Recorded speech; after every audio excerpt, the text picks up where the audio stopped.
Good morning, students. Welcome back to English grammar session. Before getting into the topic, here is a small conversation between a teacher and a student. The teacher asked the student, "Have you completed your homework?" The child replied, "I will complete yesterday, ma'am." The teacher was puzzled. "Oh, I'm not getting you." She couldn't understand what the student is telling. So, because here he used future verb will come and yesterday is the past adjective. So, she couldn't make out whether he has completed his homework or he is going to complete his homework. Why did this happen? Because the student is not familiar with tenses. He is not familiar with tenses. I think this is the time to be motivated to learn tenses because we cannot convey what we are telling properly. So let us know what is a tense and why should we learn tenses. Why should we learn tenses? What is a tense? Tense is nothing but denoting the time of an action. So why should we learn tenses? We must learn tenses because they are the tools to help speakers to express time in the language. So, they are the tools. They means here tenses are the tools to help speakers to express time in the language. That means it shows the time of an action. It shows the time of an action. If we learn tenses properly, we can tell at what time the action has completed. Whether it is in present or in the past or in the future, it must be known to the others, those who are listening to you or those who want your response. They must know in what time you have done the action, that is in present or in the past or in the future. That is why we must learn tenses. How can we identify that particular action took place in present tense, past tense or future tense? Let us observe these three sentences. John learns English grammar. John learnt English grammar. John will learn English grammar. Here all the words are same except the verbs. Those are learns, learnt and will learn. So, this difference of the verbs make you know whether the tense is in present tense or past tense and future tense. Okay, so here it helps you in identifying the particular tense or the particular time of the action. Here learns is the present verb, learnt is the past verb and will learn is the future verb. So we need to learn the three times. That means the three types of sentences, that is the present, past and the future tense. The present tense, past tense and the future tense. These three times will denote the time of the actions. These three tenses will denote the time of the action. Now coming to present tense. In this session we are going to learn about present tense only because they are again subcategorized into four. Present tense is subcategorized into simple present, present continuous, present perfect and present perfect continuous. Now let us know what is simple present. Simple present tense. Before knowing what is simple present and what are its uses, let us see the sentence structures of this sentence. I play caroms, you play caroms, we play caroms, they play caroms, he plays caroms, she plays caroms, Raju plays caroms. See here, I, you, we, they. These pronouns always take the plain base form of the verb, and he, she, Raju takes the verb that is here we added s or es to the verbs. He, she, Raju, they take the verb which is added with s or es.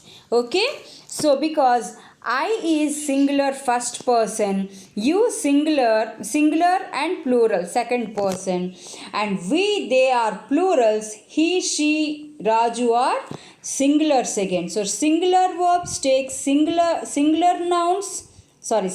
pronouns take singular verbs only. Place is singular verb. Remember children, place is singular verb, play is plural verb. Now, use of simple present tense. The first use is to express a habitual action. So, to express a habitual action means routine actions, everyday actions they are called, like he drinks milk every day, he goes for cycling regularly, like this. And the other use is to express general truths. General truths in the sense the universal truths also we can tell, like the sun rises in the east. And use of simple present tense. In exclamatory sentences beginning with here and there, we use simple present with exclamatory sentences which start with here and there. Here comes Padma and there the bus stops. Another use of simple present tense is to express planned actions, the actions which are planned,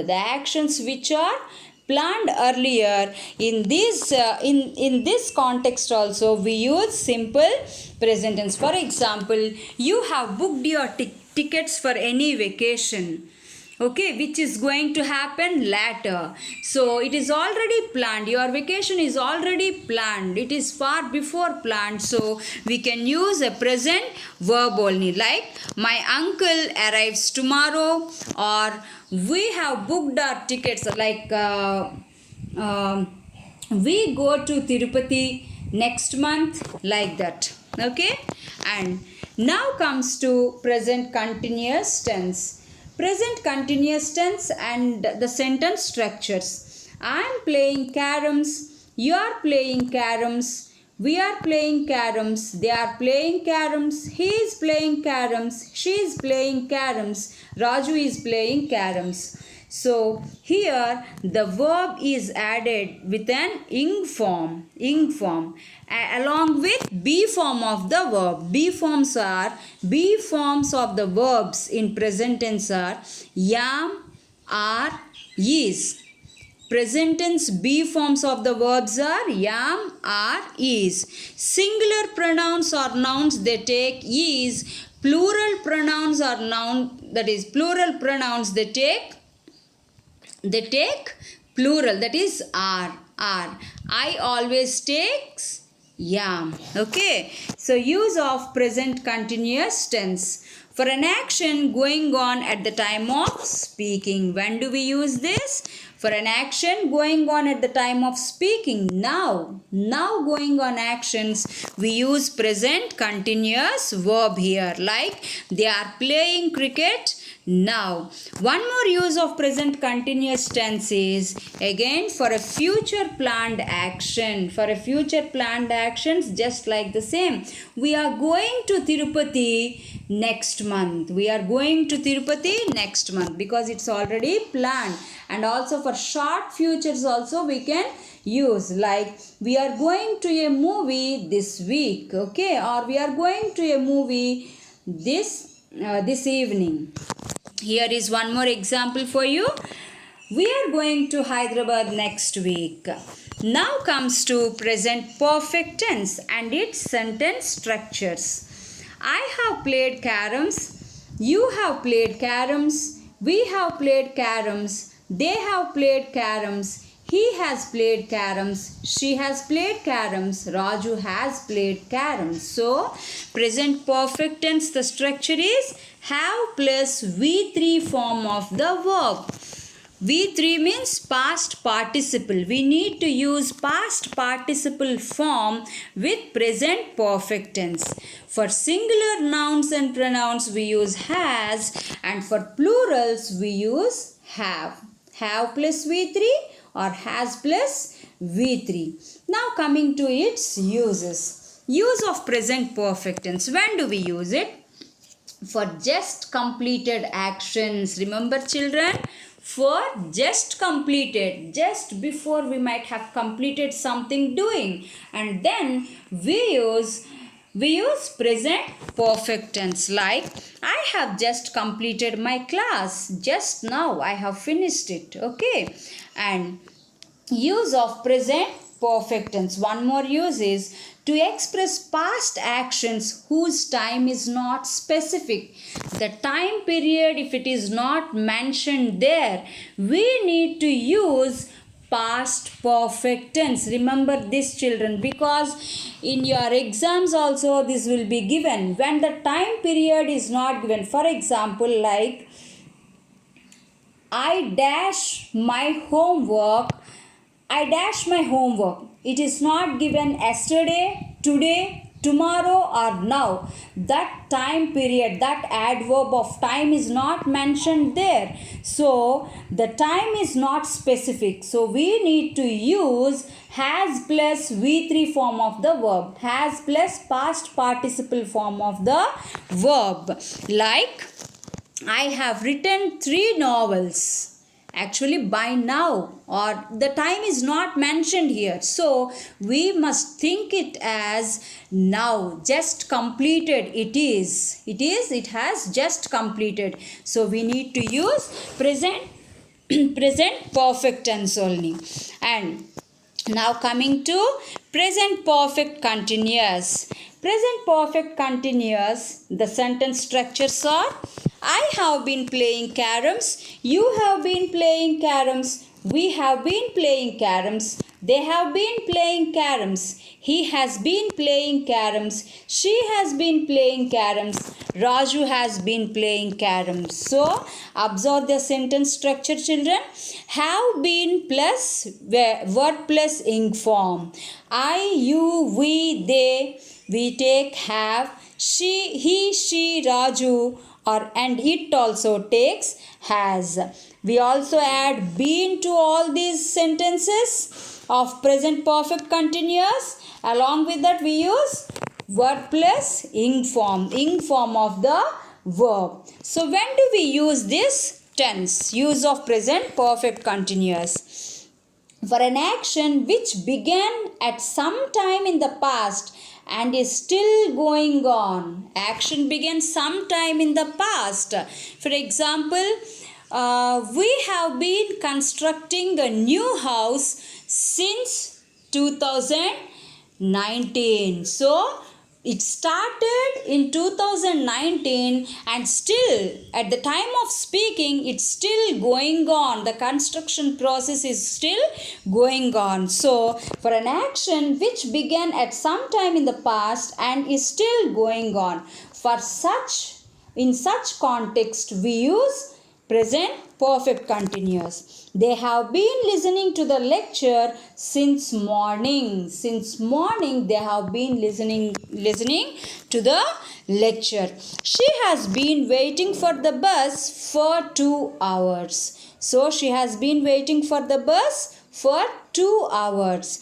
Children, you need to focus on these two prepositions since and for. Since and for are mostly used with this present perfect continuous tense to show the period of time or a point of time. If it is point of time, specific year or specific time or specific session is mentioned, we use since, and for we use it for period of times when no specific time is given, just like 2 hours or 3 hours or last week, like that. then we use for here. And these are the keywords for all these tenses. Children, examination point of view, we need to know the keywords, because looking at the keywords we can easily identify what tense this sentence belong to what tense this sentence belong to. Using these keywords we can identify. So go through the keywords again and again. So SP means simple present. Here the keywords are everyday, usually, always, sometimes, rarely. In the same manner, present continuous keywords are also given, present perfect and present perfect continuous keywords also given. So if you see the keywords you can easily identify the tense. So go through the keywords and the structures of the sentences. Okay, now a homework is also included in this slide. Like in your English living English workbook, you have to complete the pages 194, 195, 196 and 197. All these pages. Don't think that this is a very boring or something like that. You have listened to the class so patiently, so you can easily do it. It hardly takes, just might be half an hour. Okay children, thank you for now. Meet you in the next class.